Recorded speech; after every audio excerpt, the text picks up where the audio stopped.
नमस्कार दोस्तों, स्वागत है आपका हिस्ट्री के इस लेक्चर में। दोस्तों, हिस्ट्री के फर्स्ट लेक्चर में हम लोग पढ़ चुके थे प्री हिस्ट्री हम लोग पढ़ चुके थे, जिसको हिंदी में प्राग ऐतिहासिक काल भी बोला जाता है। और इस हिस्ट्री को हम पढ़ेंगे जिसको आद ऐतिहासिक काल, प्रो हिस्ट्री, इसको बोलते हैं प्रो हिस्ट्री, जिसको हम बोलते हैं आद ऐतिहासिक आद्य ऐतिहासिक बोलते हैं, प्रो हिस्ट्री। ठीक है। इसमें महत्वपूर्ण बात इसमें क्या है कि इस काल को कांस्य युग भी कहा जाता है। कांस्य युग क्यों कहा जाता है? क्योंकि इसमें जितने भी सामान मिले थे सब मेटल के मिले थे। किस में मिले थे? मेटल के जितने भी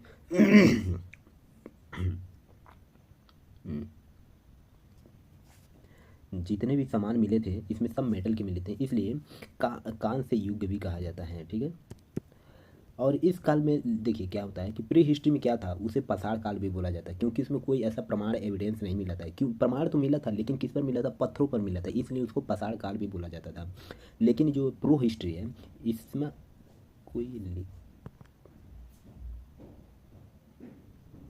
ये जो प्रो हिस्ट्री है इसमें कोई लिखित स्रोत नहीं है कि जिसे हम पढ़कर आपको बता सकूं।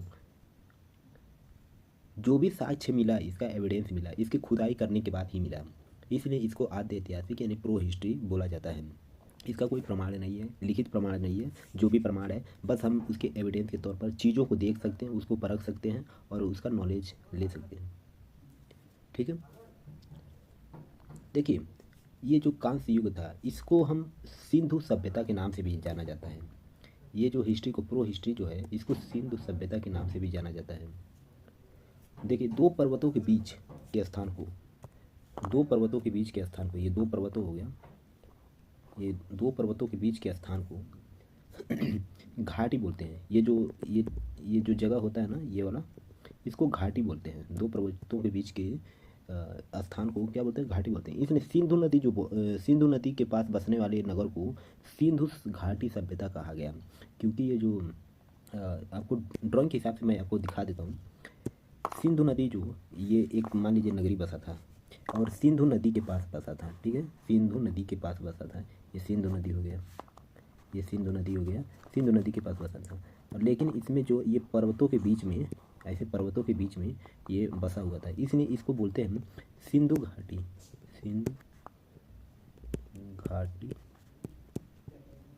सभ्यता। सिंधु घाटी सभ्यता बोला जाता है।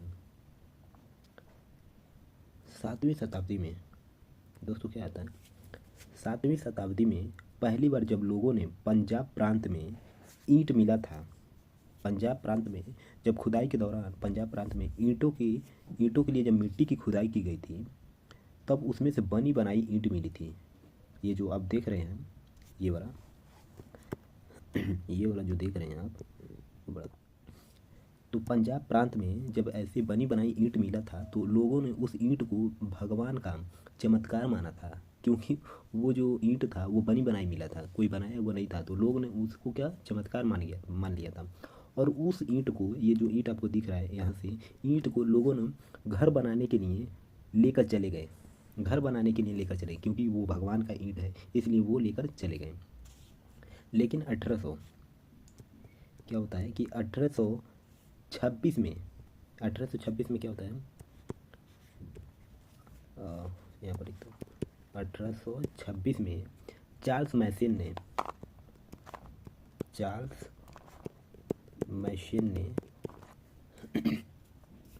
पहली बार इस पुरानी सभ्यता को खोजा था, सिंधु सभ्यता को खोजा था।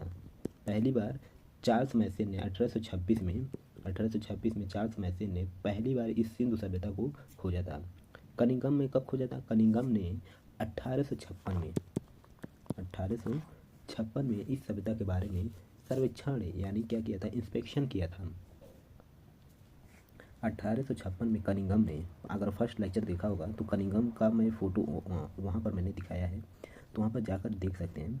तो 1856 में सिंधु सभ्यता की इंस्पेक्शन जो करना था वो किसने किया था? कनिंघम ने किया था 1856 में, ये लिख लीजिएगा। 1856 में कराची से लाहौर के मध्य रेलवे लाइन का निर्माण के दौरान, देखिए क्या हुआ था 1856 में कराची में रेलवे लाइन के निर्माण के दौरान क्या होता, दौरान बर्टन दो बंधु थे, दो भाई थे, बर्टन बंधुओं द्वारा हड़प्पा स्थल की सूचना सरकार को दी।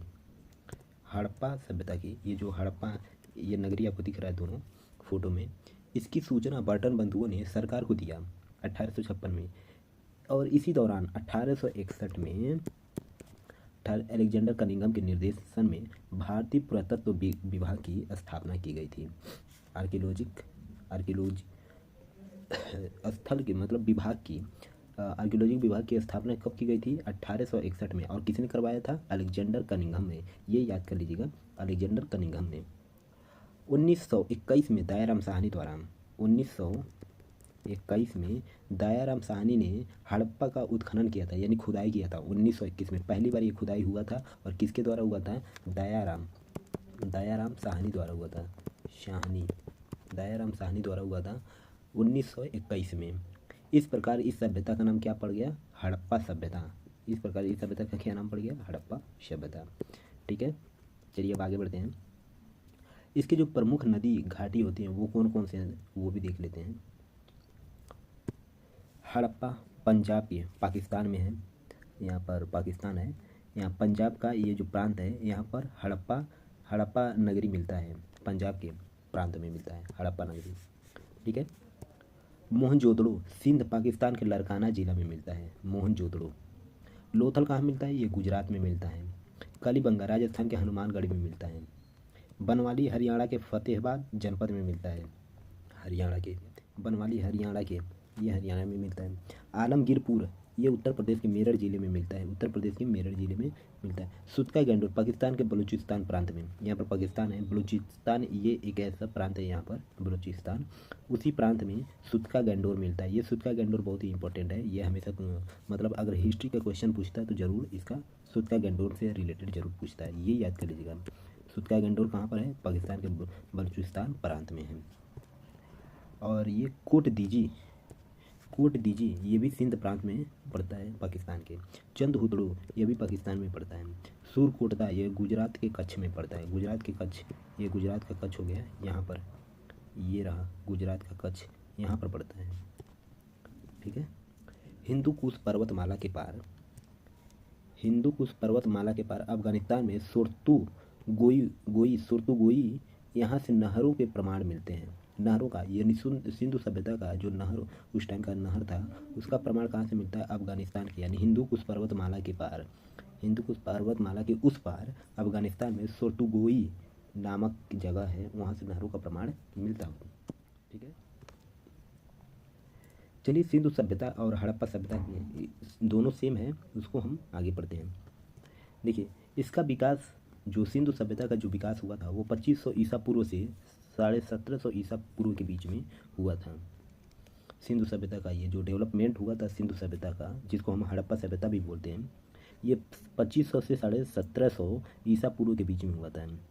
ये वर्तमान में पाकिस्तान और पश्चिमी भारत में फैली हुई थी।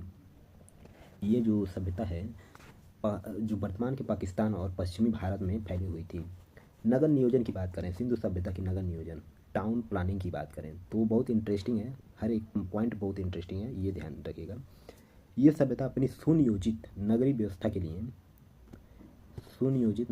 के लिए प्रसिद्ध थी। क्योंकि देखिए क्यों प्रसिद्ध थी, क्योंकि उसकी जो दीवार थी ना, उसकी ईंटें थी वो एक समानांतर में थी, कोई उबड़ खाबड़ ऐसे नहीं थी, एक समानांतर में थी, उसमें एक नाली भी बनी हुई थी। ऐसे मतलब नगर नियोजन यानी जो आज के टाइम में बनाया जा रहा है, जैसे सड़कों का योजना, ग्रिड प्रणाली, ग्रिड मतलब ऐसे ग्रिड, इस टाइप के जो आरेख होता है उसको हम ग्रिड बोलते हैं। तो इस टाइप के पैटर्न में इसको सड़क बनाया गया था। ईंटों के बने मकान भी बने हुए थे, गलियां भी थी, नालियां भी, जो अत्यंत व्यवस्थित थी। ठीक है। इसलिए उसका जो टाउन प्लानिंग था वो एकदम एक नंबर का था। सफाई व्यवस्था की बात करें तो प्रत्येक घर में शौचालय और स्नानागार था, बाथरूम था, प्रत्येक घर में। प्रमाण ऐसा एविडेंस मिलता है कि जो भी वहाँ पर घर मिलता है सबके घर में ऐसे शौचालय हुआ करता था, और उसमें नहाने का अलग से कमरा बना हुआ था। तो ड्रेनिंग सिस्टम भी उसमें था। ठीक है। ईंटों का प्रयोग भी उसमें हुआ करता था, ईंटों का प्रयोग, पक्की ईंटों का बड़े पैमानों पर प्रयोग किया जाता जो समान आकार की होती थी। जैसे कि पहले भी बताया कि उसमें समान आकार की ऐसे जब रोड सड़कें बनेंगी तो उसमें ऑब्वियसली है कि जो ईंट का प्रयोग होता होगा उसमें वो एक बराबर होगा। ऐसा नहीं कि ये ईंट ऐसे ऐसे होगा फिर से ऐसे ऐसे होगा, ऐसा नहीं। वो ईंट एक बराबर होगा तभी वो रोड जो हम लोग रोड बनाते हैं वो एक समानांतर में जाता है। तो उस टाइप का उसमें ईंट का प्रयोग किया जाता था। अनाज का जो स्टोरेज था, अनाज रखने का बड़े बड़े गोदाम भी मिले हैं। जो हड़प्पा मोहनजोदड़ो जो ये जगह है यहाँ पर बड़े बड़े अनाज का गोदाम भी मिले हैं। तो इससे पता चलता है कि उस टाइम की बहुत ही डेवलपमेंट अपने आप में वो एक तरह का बहुत ही बड़ा डेवलपमेंट था। अनाज भी रखने का जगह, सड़क बनाने का जगह, घर भी बनाने का स्ट्रक्चर कैसा होना चाहिए वो सब कुछ एक नंबर का था। तो इससे पता चलता है कि सिंधु सभ्यता का जो सभ्यता था बहुत ही अच्छी खासी फैली हुई थी। और उसमें कला, आर्ट की और कला मतलब मूर्तियाँ बनाने की भी वे लोग हुनर रखते थे। तो इसीलिए जब उनकी खुदाई हुआ तो ये इस टाइप की मूर्ति मिली, डांसिंग गर्ल मिली, जो ये मेटल की होती थी, मेटल की होती है। जो अभी ये क्या मिट्टी की मूर्तियाँ भी मिली, मुहरें भी मिली, खिलौना, आभूषण। इस सभ्यता में भी मतलब ये देखा गया कि इस सभ्यता के जो लोग थे सिंधु सभ्यता के वो काफ़ी मतलब शिक्षित भी थे। वे कला में हुनर भी रखते थे। शिल्प, मुहरें, हजारों मुहरें भी मिली हैं जिन पर जानवरों और किसी लिपि के चिन्ह उकेरे गए थे। ऐसे मतलब सिक्के मिले हैं जिस पर एक सींग वाला हिरण का चित्र उकेरा गया है, बनाया गया है। व्यापार की बात करें तो यह सभ्यता व्यापार में निपुण थी। क्यों? क्योंकि यह मेसोपोटामिया जो उस टाइम की मेसोपोटामिया सभ्यता थी जो आधुनिक इराक तक व्यापार करती थी। तो ये व्यापार भी करती थी कहाँ तक? देखिए सिंधु सभ्यता कहाँ भारत के पास है और ये इराक के पास भी जाकर व्यापार करती थी। आदान प्रदान इनका सामानों का होता था। तो इससे ये पता चलता है कि इनका जो व्यापार था काफ़ी फैला हुआ था और ये व्यापार में भी रुचि रखते थे, इनका बिजनेस चलता था। धार्मिक विश्वास, धार्मिक विश्वास की बात करें तो लोग प्रकृति पूजा करते थे। जैसे पीपल वृक्ष हो गया, पशुपति शिव, पशुपति मतलब पशुओं की पूजा। जैसे पशु मतलब शिव की तो पूजा ऐसे होता था, लेकिन शिव के पास क्या क्या है? गाय है, सांप है। तो ऐसे मतलब ये पशुओं की पूजा करते थे, प्रकृति की पूजा करते, पीपल वृक्ष और मातृ देवी की भी पूजा करते थे। ये एक एक पॉइंट जो मैं आपको बता रहा हूँ काफ़ी इंपॉर्टेंट है, ये आपको याद करने चाहिए ही चाहिए। ये पॉइंट बनाकर अपने नोट्स में लिखते जाइएगा। लिपि, उनकी जो लिपि थी, स्क्रिप्ट थी, लैंग्वेज, वे पिक्टोरियल ग्राफिक जैसी थी। पिक्टोरियल ग्राफिक मतलब हम कह सकते हैं कि उनकी जो लिपि लिखने की जो लेटर्स थी ना वो एक जैसे हम देखने पर ये लगता था कि ये पिक्चर बना हो। जैसे ये हो गया, ये हो गया, ये हो गया, ऐसे एक पिक्चर बना हो। जैसे कि अभी हम आपको फ़ोटो में दिखा रहे हैं, ये देखिए, ये जितनी लिपि बना हो एक लग रहा है ये आदमी है, ये आदमी है। तो एक पिक्टोरियल में पिक्टोरियल ग्राफिक ये चित्र लिपि बना हुआ था। तो इनके जो स्क्रिप्ट था वो एक पिक्चर नुमा था, चित्रात्मक था। इसलिए इनकी जो लिपि है समझ अभी तक किसी को समझ नहीं आया और इसका कोई डिस्क्राइब, कोई भी वैज्ञानिक, कोई इतिहासकार डिस्क्राइब नहीं कर सका कि ये आखिर ये कौन सी लैंग्वेज है, लिखा क्या गया था। अब सिंधुकालीन शहर के नाम और उसके जो पास के नदी थे वो हम देख लेते हैं। तो पहले तो हम कुछ आपको फार्मूला बताते हैं, वो फार्मूला याद कर लीजिएगा। सम बराबर एडी, ठीक है, सम बराबर एडी।